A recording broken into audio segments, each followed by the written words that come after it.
Assalamualaikum warahmatullahi wabarakatuh. Halo teman-teman semuanya, apa kabar hari ini? Berjumpa lagi dengan saya, Dafa, dari SD Islam Terpadu Muhammadiyah Truko. Nah, teman-teman semuanya, kali ini Dafa akan membawakan sebuah cerita rakyat, cerita Dewi Cantika yang berjudul Asal-usul Goa Nagabumi. Cerita ini saya ambil dari buku Ensiklopedia Dongeng Nusantara yang ditulis oleh Daru Wijayanti dan diterbitkan oleh Diglosia Media pada tahun 2026. Nah, teman-teman semuanya, begini kisahnya. Dikisahkan pada zaman dahulu kala ada sebuah kerajaan yang sangat besar, megah dan kuat. Kerajaan itu bernama Kerajaan Mataram yang dipimpin seorang raja yang bernama Kanjeng Panembahan Senopati. Raja tersebut mempunyai kesaktian luar biasa sehingga Kerajaan Mataram menguasai seluruh wilayah Jawa dan dikenal hingga berbagai negeri di seberang lautan. Konon Kanjeng Panembahan Senopati sebelum diangkat menjadi raja, beliau hanyalah seorang prajurit biasa. Tetapi karena beliau memiliki sikap kesatria dan tangguh untuk membela Mataram, sehingga Kanjeng Panembahan Senopati diangkat menjadi pemimpin kerajaan. Bahkan kepemimpinannya dicintai para bawahannya. Tidak cukup itu teman-teman, Kanjeng Panembahan Senopati juga disegani kerajaan-kerajaan makhluk halus yang ada di Pulau Jawa, seperti penghuni kerajaan Gunung Merapi dan penguasa kerajaan Laut Selatan. Nah teman-teman, pasti sudah mendengarkan siapa penguasa yang ada di Laut Selatan. Hayo, siapa yang tahu? Yaitu Kanjeng Ratu Kidul. Dalam bahasa Indonesia sering disebut Ratu Pantai Selatan. Suatu ketika Kanjeng Panembahan Senopati sedang melakukan ritual pengasingan diri di dekat Laut Selatan. Ia bertemu dengan wanita yang sangat cantik.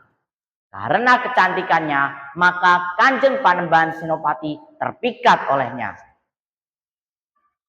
Maaf atas kedatangan hamba, Nyai.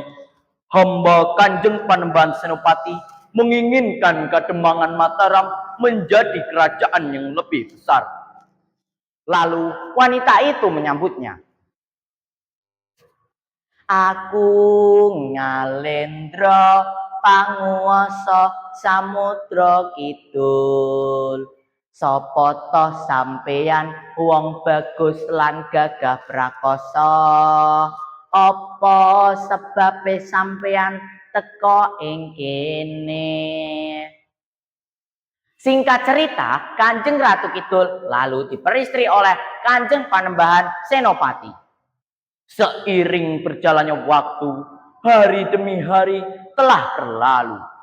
Dari perkawinannya Kanjeng Ratu Kidul, Kanjeng Panembahan Senopati memiliki putra yang diberi nama Raden Ronggo. Oleh karena ia adalah anak dari kedua orang yang sangat sakti, sehingga Raden Ronggo ketika besar menjadi seorang pemuda yang sangat tampan. Ia juga memiliki kesaktian luar biasa. Tetapi sangat disayangkan, Raden Ronggo bersikap sewenang-wenang kepada penduduk kerajaan Mataram. Tidak segan-segan menindas siapa saja yang berani menentang kehendaknya.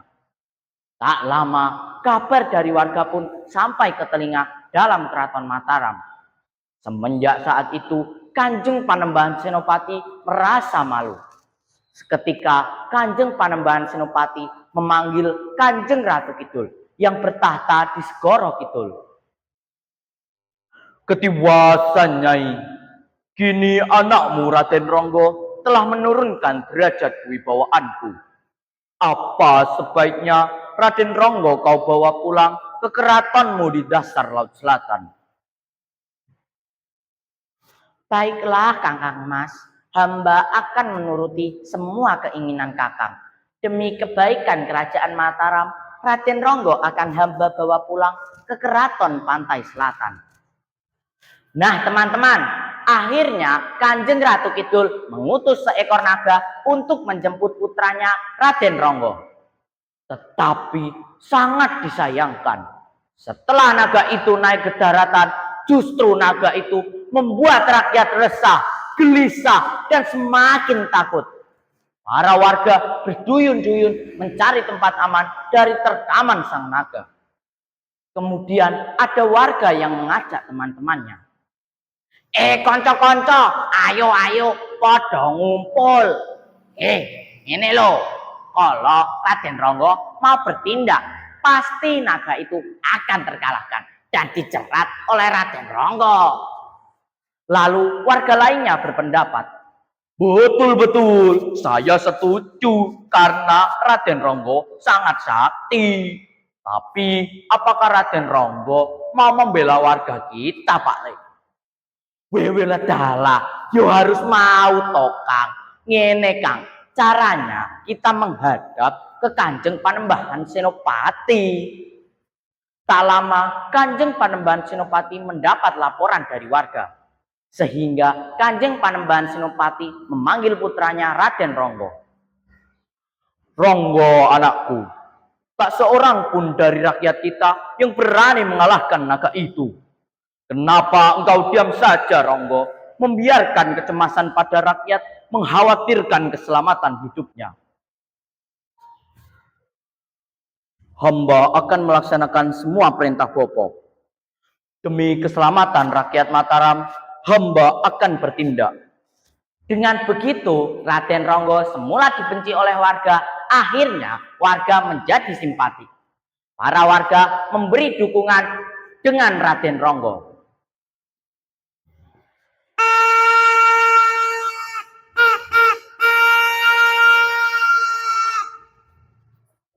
Tuntak dang dundang dundang tuntak dang dundang dundang dung. Kanca-kanca, ayo kita sambut kedatangan Raden Ronggo.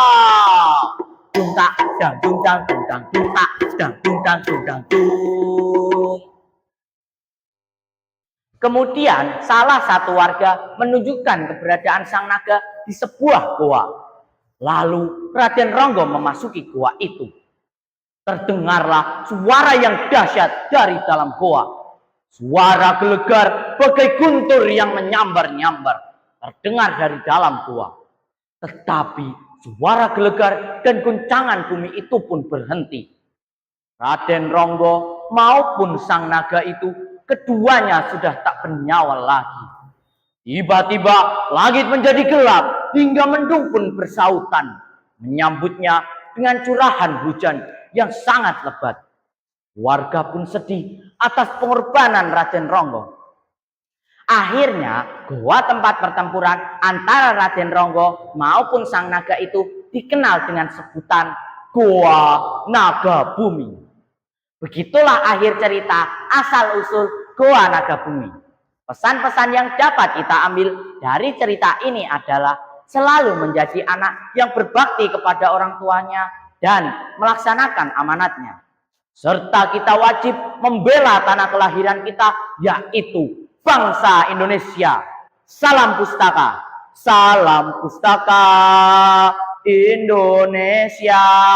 Salam pustaka Indonesia. Salam budaya dari Jawa Tengah. Salam pustaka. Matur nuwun.